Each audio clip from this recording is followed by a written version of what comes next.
So yang ini adalah untuk immediate settlement. Okay, nanti saya akan share benda ni juga dalam e-learning. Okay. Untuk menggunakan untuk dapatkan immediate settlement menggunakan kaedah untuk cohesive dan cohesive soil. Okay. So kalau untuk cohesive soil, saya dah terang tadi untuk alpha tersebut. Okay. Yang mana alpha ni mesti kita refer kepada dia punya table. Okay. So apa yang mempengaruhi alpha, okay, adalah for example the type of foundation. Okay. Untuk kes yang ini, okay, kita akan ada dua type of foundation, iaitu flexible dengan rigid. Okay. Tengok pada table yang saya masukkan ni. Okay. So this is the table. Okay. So dalam table tu dia ada dua pecahan.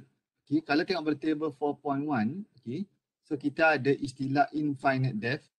Okay. Yang kedua, okay, of limited depth. Okay. So bila kita dapat soalan, so kita kena make sure yang mana satu keadaan dia. Okay. Kalau soalan tadi, dia dah bagi tahu it is an infinite depth. Maksudnya, jarak antara footing, okay, dengan jika dia berada di tanah liat, okay, dan dengan satu layer soil yang lain ataupun layer soil yang keras terlampau jauh, dia istilahkan sebagai infinite depth. Okay. Kalau dia jarak antara footing dengan layer soil ada value-value tertentu, okay, so kita mesti menggunakan this limited depth. Okay. So tengok pada ni, H over B if equal than 1, so kita akan gunakan this alpha value. Ya, apa maksud H? H tu adalah kedalaman kepada tanah yang keras.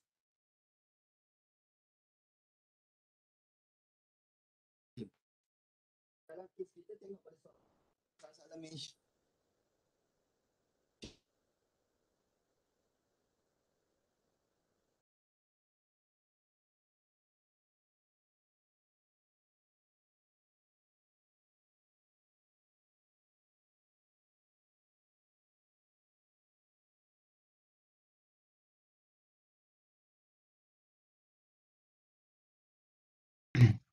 Doktor bercakap ke? Sebab tak dengar. dia adalah infinite. So hujan kot. Dengar tak? Hello? Ni okey dah. So dia hujan. Saya tengah hujan ni. Okey. So saya ulang balik Okey. Daripada awal tak dengar? Tak sikit je dia. Sikit je. Okey. Yang Saya ulang balik Okay, kalau kita tengok pada soalan, kalau soalan dinyatakan ia adalah infinite depth, so kita gunakan table 4.1 ataupun assignment sebab benda ni akan diberi, nanti kalau ada assignment, kalau dinyatakan dia adalah infinite depth, so kita gunakan this table yang pertama. Kalau layer tersebut dengan kedalaman kawasan yang keras, H istilah dia, okay, ada the depth yang ditentukan, which is called as a limited depth. So kita menggunakan this table. At the end, table ni pun ada juga menunjukkan bahawa sampai ke infinite depth. Tapi kalau infinite depth, it is better to refer to this table. Okay. So that is first. Okay. Maknanya ditentukan oleh H over B. Okay. Maknanya kalau H over B tu, dia melebihi pada 10, so kita assume dia adalah infinite depth lah. Okay. Itu yang pertama. Yang kedua, kita tengok dulu the type of foundation. Okay. Dia ada flexible dengan rigid. Anda kata dinyatakan flexible, so kita refer terus pada flexible. Anda dinyatakan dia sebagai rigid, so kita refer kepada rigid. So macam mana nak bezakan rigid dengan flexible? Okay. For example, kita kena assume semua material yang digunakan dalam pembuatan foundation adalah rigid lah.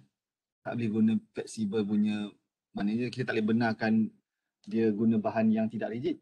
Okay. Cuma yang membezakan dari segi macam mana load tersebut dikenakan. For example, okay, kalau dalam keadaan struktur biasa, rumah, sekolah apa semua tu, kita sediakan sebagai rigid foundation. Okay. Kalau fleksibel ni contoh macam tank, water tank, oil tank, yang mana dia boleh berlaku fluctuated of load. Okay. Mungkin dia penuh, mungkin dia kurang, mungkin ada masa dia penuh, ada masa dia kurang. So kita istilahkan sebagai that is a flexible punya type of foundation. Okay. Yang ketiga, okay, tengok pada location ataupun type of foundation itself. Sama ada dia circle, rectangular, square. Yang ni pun mempengaruhi. Okay. Yang keempat adalah kat mana kedudukan yang kita nak tentukan. Sama ada dia center, each side, corner or average. Dalam kes kita tadi tu, dia beritahu ia adalah average. Okay. So jawapan 0.82 datang dari sini. Okay, kalau awak ingat, dia adalah 0.82. Sebab pertama dia adalah square, 3 darab 3. Lepas tu dia adalah rigid. Dan dia adalah dalam keadaan infinite depth. Dan yang nak dicarikan adalah average. Nanti awak tengok balik slide saya tu, saya nyatakan 4 perkara tersebut untuk tentukan nilai alpha. Okay. So that is the alpha. Okay. Okay, yang ini adalah value-value typical value lah, Poisson ratio, cohesion yang boleh digunakan. Okay, kita tengok pada contoh yang ada dalam Dr. Noli Ghaffar ni. Okay. A flexible foundation of a size 4 times 2, carrying a uniform load of 100 kPa is lying on a compressible medium soft clay layer of infinite thickness. Determine the average immediate settlement under this foundation. Okay, apa dia punya input yang kita dapat untuk tentukan alpha? Yang pertama, fleksibel, kan? Okay, itu satu. Yang kedua, infinite thickness. Itu yang kedua. Yang ketiga, sebenarnya yang kedua ni, yang kedua adalah dia adalah rectangular type. Okay, 4/2. Yang ketiga adalah infinite punya thickness. Dan yang terakhir adalah average. Dia nak cari pada average punya condition. Okay. So based on table 4.3, kita tengok pada table 4.3, table 4.3 adalah table 4.3 adalah Poisson ratio ni lah. Okay, dia beritahu dia adalah 0.45 diambil sebagai medium soft. Medium soft 0.45. Okay. ES is estimate at 40 megapascal. Okay, disebabkan dia ambil medium to stiff clay ni. Itu satu. Cuma alpha dia akan refer kepada table 4.1 ni. Okay. Yang pertama, rectangular shape, which is L over B, iaitu 4 bagi dengan 2. Jawapan dia bersamaan dengan 2. Okay, so dia ada dikaitan di sini. First, flexible, rectangular, dan dia nak dapat di average. So 1.3. Definitely infinite depth adalah rujukan pertama lah. Okay. So 1.3 untuk alpha. Selebihnya kita masukkan saja dalam calculation. Okay, so that is the way how we determine the alpha. Okay. Okay. Itu yang pertama, example pertama. Okay. Saya mungkin habis immediate settlement untuk send je lah untuk hari ni. Okay. So then we have another example. Okay, a foundation of size 4 times 2 carrying a uniform load of 100 kPa is embedded at a depth of 1 meter on a compressible clay layer of 5 meter thick. A hard stratum lies below the clay layer. So ni dah beritahu ada hard stratum. Okay, determine the average immediate settlement under the corner. So dia beritahu corner of this foundation if the undrained modulus of the clay is 40. Okay, mega Newton. So dia dah beritahu. Okay, first dia adalah rectangular. Okay, yang kedua kita kena kira berapa banyak H over B tersebut. So case kita pakai B bersamaan dengan 4 saja. Okay. H over B, okay, 4 bagi 2. So dapat 2. L over B sama juga dengan 2. Okay. So then Cuma dia tak beritahu what type of foundation. Okay, sama ada rigid ataupun fleksibel. Tapi dalam kes yang ni, okay, dia ada rigid dengan fleksibel. So definitely kita guna pada fleksibel lah sebab rigid hanya ada untuk circle. Okay, ni untuk limited depth. Okay, untuk circle, H over B kepada 2, L over B kepada 2, so 0.29. So straightforward 0.29 digunakan. Okay, so masukkan dalam formula, so dapat bersamaan dengan 10 mm. That is for example number 2. Okay. Okay. So now we move to the last example yang mana kita nak discuss on elastic settlement on footing of saturated clay.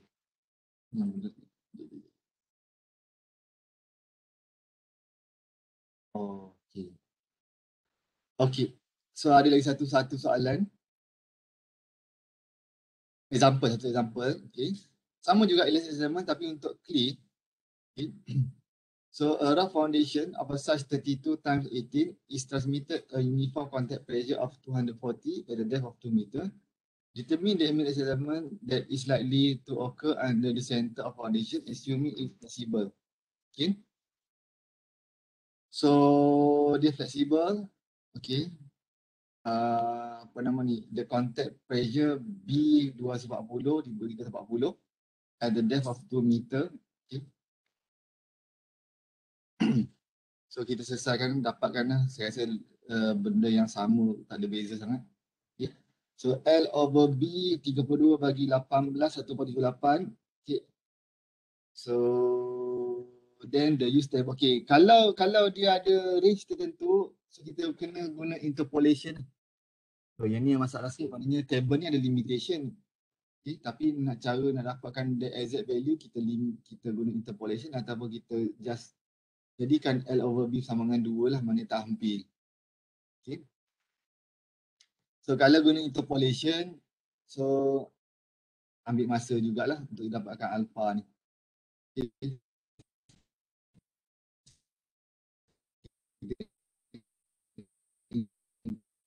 Interpolate mana 2 sama dengan alpha 1 sama dengan alpha 112.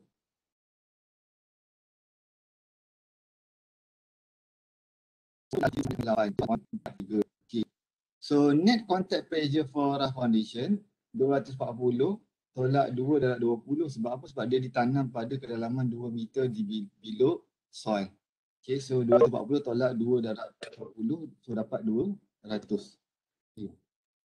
Then all this value masukkan untuk dapatkan the SS immediate settlement. So dapati bahawa value dia agak besar lah, 88 mm untuk this immediate settlement.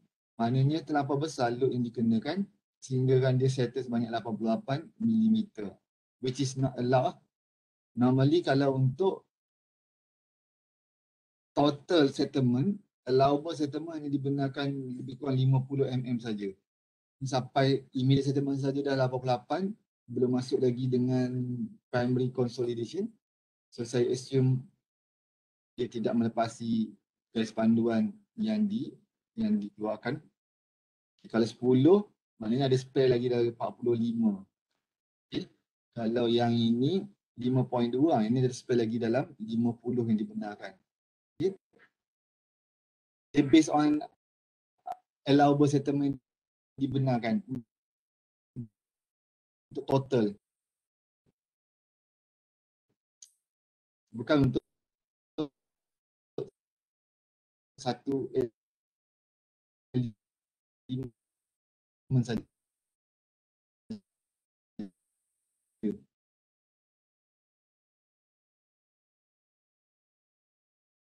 Atau komponen.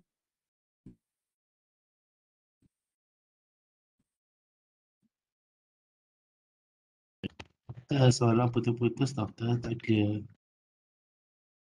Okay. So yang itu nanti awak akan belajar dalam teknik 2. So yang perlu sorry. Tak dengar atau tak dengar? Kenapa? Minta maaf. Sebab saya pakai data mobile.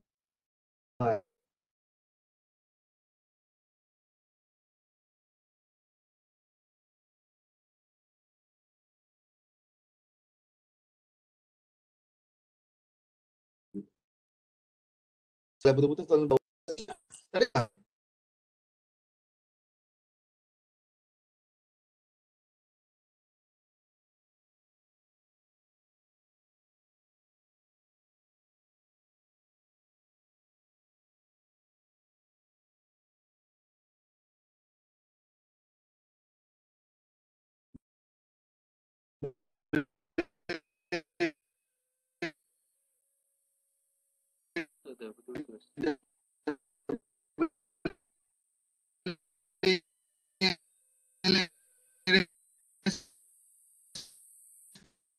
Puan tak?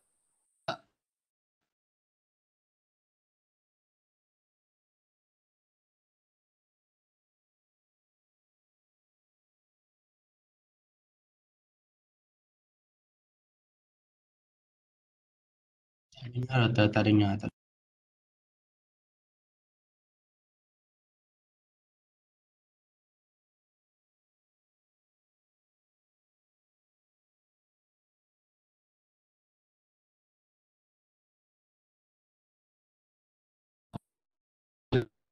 Kejap. Dah Dah dengar. Kenapa ni?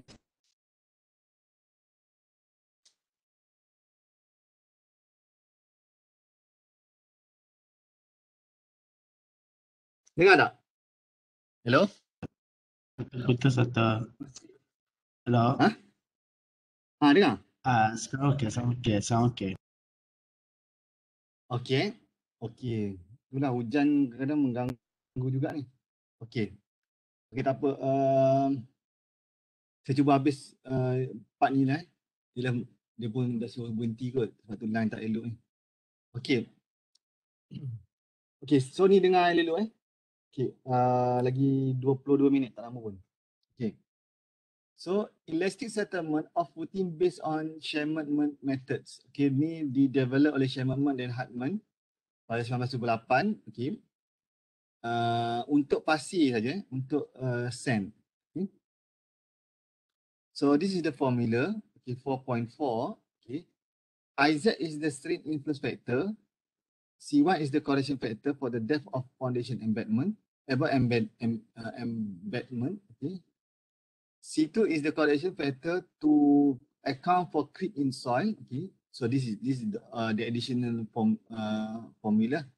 Q0 is the contact pressure of the level of the foundation, and Q is the weight of the excavated soil. Okay.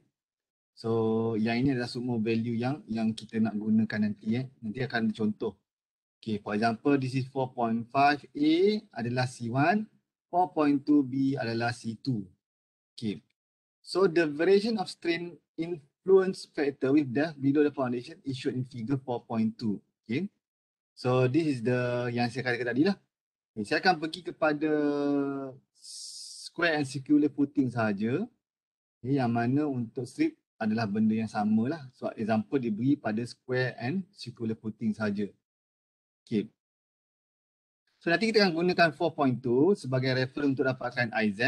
Okay. Walau bagaimanapun, untuk dapatkan ES iaitu Young Modulus, kita mesti refer kepada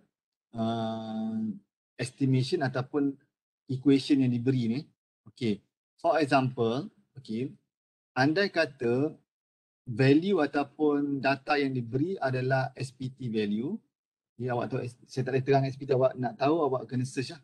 Standard penetration number mana testing tu adalah daripada site punya testing, yang mana dia beri bacaan dalam n number of blow. Saya rasa awak pun ada pengalaman kot. Okay. Ataupun kaedah menggunakan cone penetration resistance CPT. Okay. Dapat value dalam keadaan QC.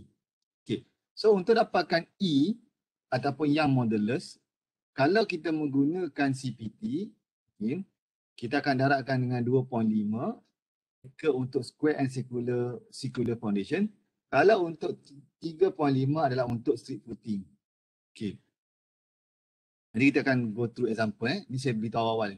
Kalau untuk SPT, kita darabkan dengan 766, darabkan dengan number of SPT untuk dapatkan elastic modulus. Okay. So that is the way how we estimate the ES. Okay. So based on this example, this figure, okay, kita akan gunakan untuk dapatkan nilai IZ. Okay. So apa yang perlu awak ingat, this IZ kalau untuk square, mana-mana calculation yang melibatkan square dengan circular, kita akan refer kepada 2B saja. Contoh, kalau footing tersebut 6 meter lebar, kita hanya tentukan sampai 12 meter dalam saja. Okay, walaupun kita dapat data yang banyak-banyak yang lebih daripada 12 meter. Okay. Kalau footing tersebut 4 meter lebar, so kita akan pergi pada 8 meter kedalaman saja. Okay. Nanti kita tengok pada example. Okay, ni example dia. Okay. A shallow foundation of a size 3x3, okay, is planned construct at the depth 1 meter in a deposit of sandy soil. Okay, soalan dah tahu sandy kan. So automatic kita akan gunakan Sherman punya approach. Okay. So kita ada maklumat size of footing 3.3, automatic dia adalah square punya type. Okay. Apa lagi maklumat tambahan? Dan dia ditanam 1 meter di bawah tanah. Okay. Mana this information is very important sebab kita nak analyze result daripada daripada SPT nanti. Okay. Kita nak tahu kat mana kedudukan yang perlu kita consider. Mana kalau result SPT dia beri daripada permukaan sampailah kepada berapa dalam, yang kita nak consider adalah di bawah footing tersebut. Mana di bawah footing dia bersamaan dengan 1 meter di bawah. So hanya kedalaman 1 meter di bawah yang perlu diambil kira. Okay.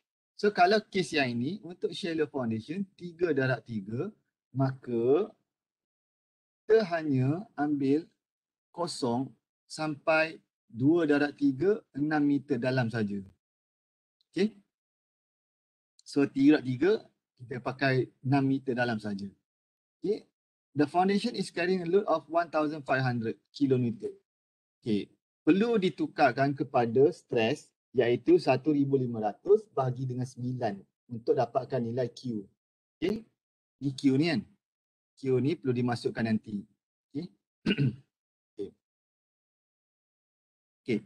So unit weight of the soil below foundation is, okay, dah diberi dah 18 kN per meter cube. Okay, yang ini adalah digunakan untuk kita tolak nanti dengan nilai Q. Okay, sebab this is the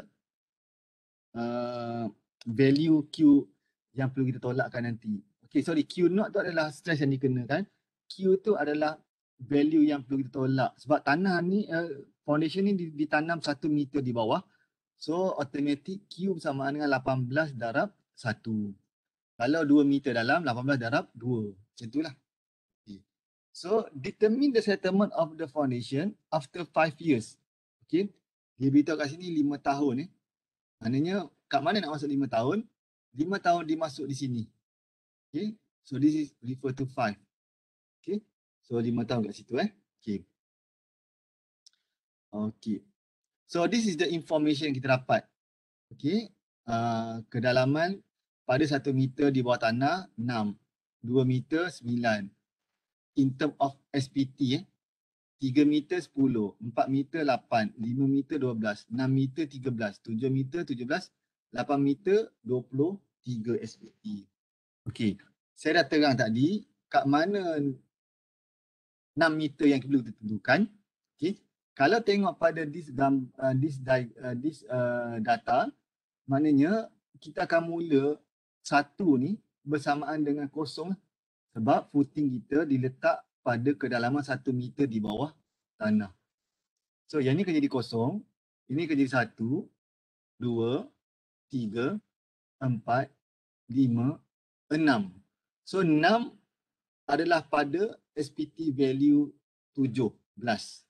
Okay. So that is the idea kenapa dia mention 1 meter di bawah tanah. So maknanya ini akan jadi permulaan sebagai kosong. Okay. So itu adalah cara untuk kita baca data. Okay, disebabkan dia menggunakan SPT, tadi saya dah terang, this value perlu didarabkan dengan berapa? 766 untuk dapatkan ES yang perlu dimasukkan di dalam this formula. Okay, walau bagaimanapun, kita kena buat kiraan berdasarkan nilai IZ over ES campur dengan delta Z. Okay, saya terangkan lagi . Yang selebihnya kita dah clear, cuma nak dapatkan IZ pula. Okay. Okay, beri perhatian. Okay. Saya tak akan repeat balik. Kalau nak repeat nanti awak kena tengok based on video lah. Pernah nak repeat ni. Okay. So solution. Okay. Draw the strain influence diagram for foundation of width B equal to 3 together with the variation of n value with depth. Okay. First, dia dah beritahu 3 meter. Square. 3 darab 2, 6 meter perlu kita plot. Okay. So kalau tengok pada this diagram IZ. Okay, ni IZ kan? Okay, apabila kosong, IZ bersamaan dengan 0.1. Okay. Apabila 0.5, iaitu 3 meter, IZ bersamaan dengan 0.5. Apabila Z bersamaan dengan 6, iaitu 2 darab 3, 6, IZ bersamaan dengan 0. Sebab itu datangnya this diagram of IZ. Okay, kesimpulannya, kita kena buat 3 axis of chart. Maknanya ni adalah bersamaan dengan IZ. Okay. Yang ni bersamaan dengan SPT. Yang ni bersamaan dengan depth. Okay. So kalau yang ini maknanya dia ada satu lagi legend baru lah. Ataupun axis baru. Iaitu 0.1 kat sini. 0.5 sini. Okay, dan kosong lah. Okay. Sebab kalau dalam fizikal ni saya tunjuk cara nak lukis lah. Maksudnya kita akan guna 3 axis. Okay, pertama SPT kat atas, yang kedua IZ, yang ketiga base, depth. Okay. So untuk SPT, apa perlu kita buat? Kita tengok value yang ni, disebabkan dia bermula pada 1 meter di bawah, so yang ni akan jadi kosong . So 6. Okay, selepas itu dia ada 9 pada 1 meter di bawah. Kan bersama dengan 2 ni. 9. Lepas tu dia ada 10 pada 3 meter. Lepas tu dia ada 8 pada 4 meter daripada permukaan ataupun 3 meter daripada base. Lepas tu dia ada berapa ni? 12. Lepas tu dia ada 13. Dan akhir sekali dia ada 17. Okay. Okay, so that is the value. Okay. So apa perlu kita buat sekarang adalah untuk kita pecahkan dia kepada beberapa segmen ataupun blok. Okay. Kalau untuk mudah, saya cadangkan kita buat 2 blok saja. Okay. Yang pertama blok yang ini, okay, kita ambil average value, dan yang terakhir blok yang kedua ni, kita ambil second value. Kalau kita nak pecah pada 3 blok, nanti yang akan ada masalah adalah untuk dapatkan nilai IZ. Okay. Contoh ni 0.1 campur 0.5, kita dapat 0.6 bagi 2, kita dapat 0.3. Okay. So IZ ni akan bersama dengan 0.3 untuk first. Okay.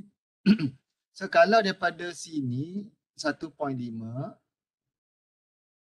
kepada apa nama ni? 4 ni. Okay. So kita kena dapatkan yang ni 0.5, kita kena dapatkan berapa value yang ni? Kena guna interpolation. Okay. So jawapan ni 0.375. Okay. That is for the second block. Daripada 1.5 sampai 4. 0.375. Okay. Mana 0.5 campur X bagi 2 dapat 0.375. Tapi X tu perlu ditentukan. Kalau tak nak, 0.5 campur 0 bagi 2. So dapatlah 0.25 untuk 1.5 sampai 6. That is the idea. Okay. Dan yang daripada 4 sampai ke 6 adalah this value campur dengan 0 bagi dengan 2 dapat 0.125. So kita boleh estimate bahawa this value 0.25 lah. Sebab 0.125 bagi darab 2 dapat 0.25. Okay. Okay. So that is for the IZ. Okay. Untuk ES ataupun yang modulus, dia dapatkan average untuk yang blok pertama, dia dapat 7.5. Dia darab dengan 766 dapat 5745. Okay. Dapatkan average untuk blok kedua, iaitu 10 lebih kurang 9. Itu 10 kan. 10 darab 766 dapatlah 7660. Yang terakhir 14 darab dengan 766 dapat 10724. Okay, so untuk mudah, this average boleh digunakan. 6 campur 9 bagi 2 dapatlah 1. Okay. Itu 10. Keluar topik sedikit. Nampak. Hilang pula chatting awak ni. Apa soalan? Dia muncul betul hilang terus. Soalan ni. Buat sekali. Saya nak baca.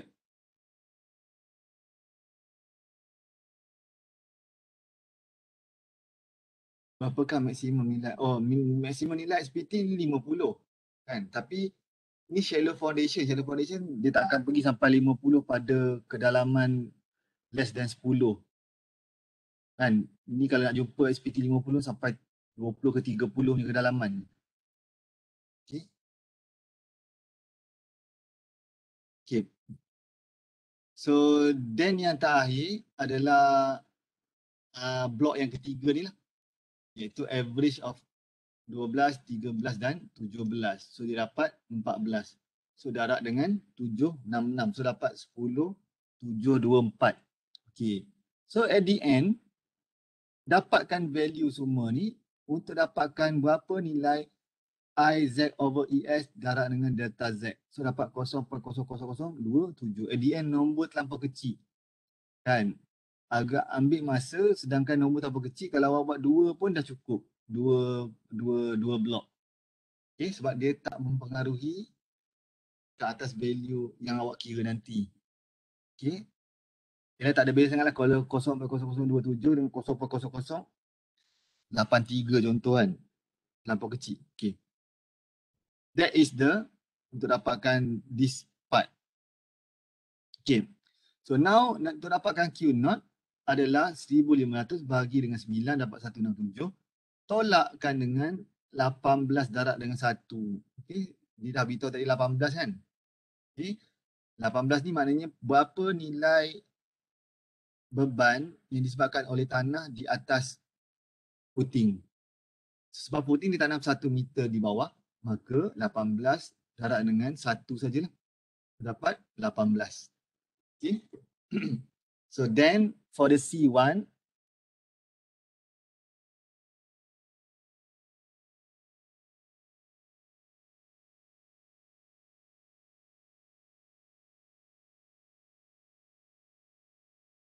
okay, mana color yang terakhir untuk dapatkan C2, okay. C2 kita dapati 1.34. So at the end in total settlement yang berlaku untuk 5 tahun dalam pasir, tanah pasir tersebut adalah 47 mm. Okay. Faham? Tak faham nanti awak go through balik. Saya akan bagi this salinan example di dalam e-learning juga. Okay. So tolong pastikan nama untuk attendant DC. Okay, saya rasa kita dah sampai ke penghujung lah. Okay, kita jumpa 4 Disember. Okay, ada masalah tentang buku tolong beritahu. Sebab kita akan buat test 1. Okay, berdasarkan apa kita dah discuss untuk test 1, chapter 1 saja. Okay. Okay. Nanti saya akan bagi assignment untuk test 1, untuk chapter 1. Okay, dengan itu kita jumpa 4 hari bulan Disember. Hari apa 4 Disember? Kelas next dia Sabtu Ahad doktor 4 dengan 5. Okey, cantik. Okey. Terus test ke doktor? Okay. Apa? Test ke masa tu? Test. Okey doktor. Okay. Oh, lepas tu yang akhir sekali bila? Yang last kali nanti 15 Januari. Okey, 15 Januari akan ada test 2. Okey doktor, sure. Okey. Assalamualaikum dan selamat tengah hari dan selamat berhujung minggu. Waalaikumsalam doktor. Bye. Stop.